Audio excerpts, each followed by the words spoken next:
Welcome back, focused learners. Today we're exploring the two sides of the workplace coin, grievances and discipline. Let's get right into it. Okay, let's dive into this. Whenever you bring human beings together, friction is inevitably going to happen. Have you ever had a complaint at work? Maybe it was a colleague who just wasn't pulling their weight, or, a shift schedule that felt deeply unfair, or even just a piece of equipment that was constantly breaking down. We've all been there, right? That feeling of frustration can be incredibly isolating if you feel like absolutely nobody is listening. And that everyday reality, that completely normal human friction, well, that's the exact core problem we're solving in today's explainer. Section 1. The anatomy of a grievance. This is all about the bottom-up flow of information. So what exactly happens when an employee has a problem? A grievance isn't just someone having a bad day, right? It's a formal expression of dissatisfaction that actually needs addressing before it infects a team's entire culture. Just look at these common sources of friction: wages, supervision, advancement, and general working conditions. Whether it's a dispute over the mechanics of collective bargaining or a really confusing new company policy, the reality is that every single one of these complaints needs a designated, safe outlet. Moving on to Section 2, mechanisms for being heard. How do we ensure employees actually have a voice? Smart companies know that if you don't give people a megaphone, well, they'll eventually start yelling. Let's look at the sheer variety of tools available to catch these issues early, way before they explode into toxic cultural problems. First up, you've got exit interviews, capturing the unfiltered truth from folks heading out the door. Then you've got surveys, which provide broad, anonymous data. There are great boxes. Yep, literally physical or digital suggestion boxes for immediate low-stakes venting. Then there's the classic open door policy, where managers signal, hey, we're always available for a chat. And finally, for the most serious issues, you have formal multi-step procedures. Let's move to and see how this builds. When a simple conversation just isn't enough, a formal grievance procedure escalates chronologically, so an issue doesn't just get swept under the rug. First, it goes to union stewards or immediate representatives who actually understand the ground-level reality. If it's not solved there, it moves up to specialized committees. Still stuck? It escalates to senior managers, and finally, if there's still a total stalemate, it reaches arbitration, which is a neutral third-party decision. It's basically a structured staircase designed to guarantee a resolution.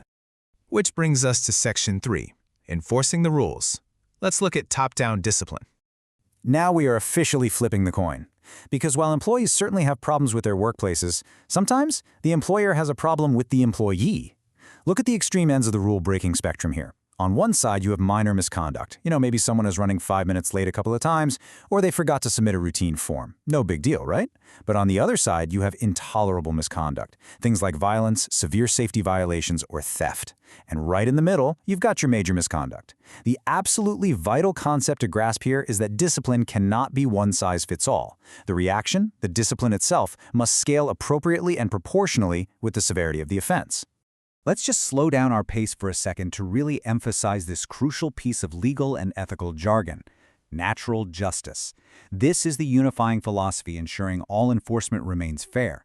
Basically, it means that any disciplinary action must be handled responsibly and without bias. It must be fair, it must be prompt. You can't punish someone for something they did 6 months ago out of the blue, right? And really importantly, it demands privacy. Praising is done in public, but punishing, that is done in private. Natural justice is the absolute bedrock of a healthy disciplinary system. Section 4, McGregor's Hot Stove Rule. This is a legendary framework for fair punishment. And this brilliantly illustrates exactly how workplace penalties should be handled. Think about McGregor's famous hot stove rule. Picture a glowing red hot stove. It provides a warning, right? You can feel the heat before you even touch it. But if you choose to reach out and touch it anyway, it burns you. Every single time. So the crucial point is understanding the 3 core tenets of that burn. First, immediacy. The stove burns you the exact millisecond you touch it. It doesn't wait 2 weeks to burn you. Discipline must be prompt. Second, consistency. The stove burns everyone who touches it, whether you're the CEO or the new intern. It burns every single time.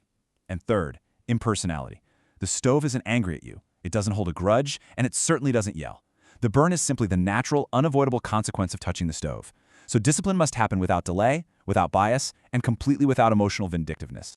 Section 5. The disciplinary procedure. Let's look at the actionable sequence. Now, what's really interesting about this is how we actually apply that philosophy in the real world. Notice the highly logical, chronological flow here. You don't just jump straight to punishment.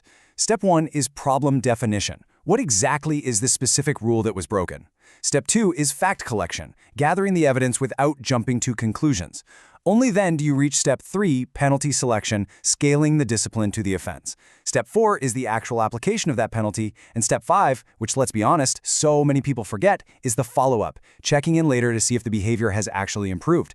It's a brilliant, airtight sequence. And the results of that 5-step procedure, well, they can land anywhere on a wide spectrum of consequences. At the very lightest end, you have simple written warnings. It's basically a documented tap on the wrist to correct minor misbehavior. But if the problem is intolerable, or if minor problems persist despite those warnings, the procedure can ultimately result in dismissal, the termination of employment. It represents the full range of outcomes required to maintain order and, of course, fairness. As we wrap up this explainer, I want to leave you with this provocative thought. When we look at grievances and discipline, the hot stove, natural justice, the multi-step procedures, is true justice in the workplace really about punishing bad behavior? Or is it ultimately about correcting the course so both the employee and the organization can succeed together? Think about how your own workplace culture handles the heat of the stove, and I guarantee you'll see your daily interactions in a completely new light.